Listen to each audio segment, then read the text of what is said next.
Essentially, volunteering means to become willing,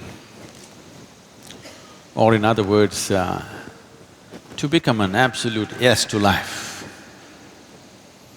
Most human beings are yes if it's convenient, no when it's not convenient. Yes if it's yielding something, no if it's not yielding something for them. A volunteer means there's only one thing that he's dropped, which is a very significant thing.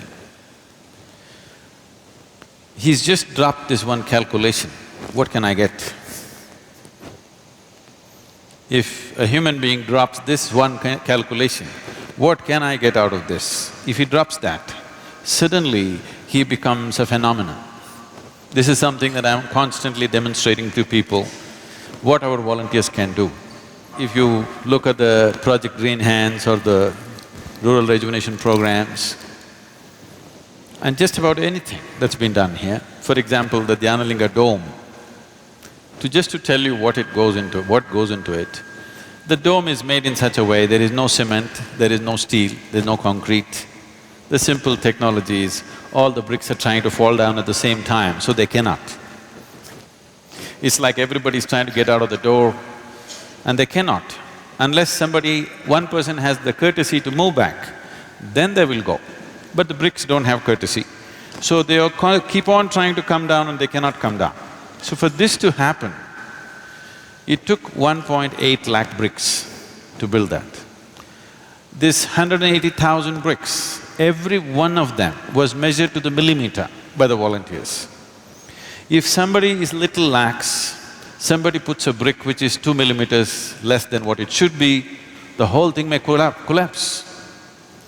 So I sat down and I spoke to them, "See, this is what it means, this is what I'm placing in your hands. You never handled a brick in your life, but you got to measure like this." And men, women, children sat down day and night, and they measured and they measured and they measured, and they kept these bricks. And now when they keep… it has to be just kept quickly so that it doesn't come down. One circle you have to complete at a time. And today you see that. I'm just saying just one example. Any number of things like this have been done. What is it that fires them? See, there is something beyond passion, there is something beyond motivation, there is something beyond profit, which is very significant for a human being, which generally most human beings never explore. Their whole life remains within certain expectations of profit, some passion towards it, some intensity. But volunteers live an intense life. This hall, normally we operate from there, our audio system is from somewhere else, suddenly they set up this whole thing. It's giving us some trouble. It's technology, we are not experts. So through the night people are working, but in the day they are working. When do they sleep? They don't. This is my experience.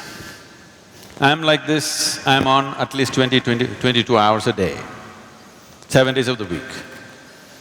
Because there's work going on in United States, in every part of the world, which are in different time zones.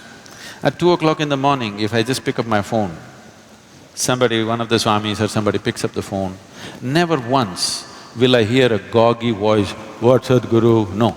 "Sadhguru?" It doesn't matter any time of the day or night. This is the greatest blessing, that you constantly live among people who are intense, focused, and willing to give themselves to what needs to happen.